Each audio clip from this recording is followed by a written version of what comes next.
HTC has just launched its new premium mid-range device. For those who don't know HTC, they probably don't know the history of Android because it was one of the key players in the early days of Android. Unfortunately, over time, it lost a lot of prominence to the point where today it is only known in Taiwan.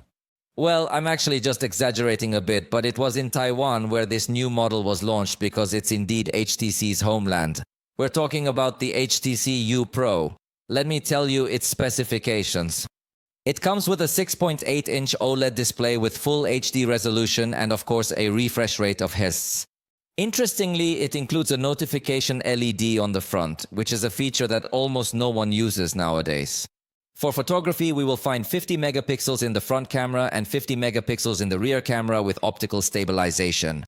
Additionally, it has an 8 megapixel ultra-wide camera and a telephoto camera with a 50 megapixel sensor and a lens with 2x optical zoom. So, combined with the sensor, I think it could offer a good range of high-quality zoom.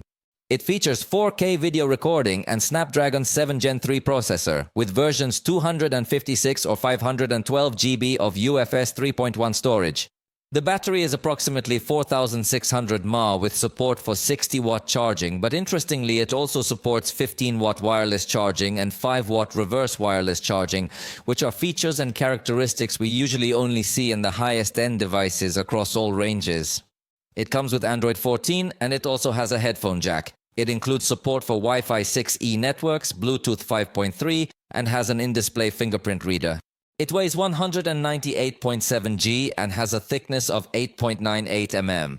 The announced price for Taiwan for the most basic edition is $585, but remember that prices here are not the same as there. And it's worth noting that HTC does not have official distribution in many countries and currently has very limited distribution.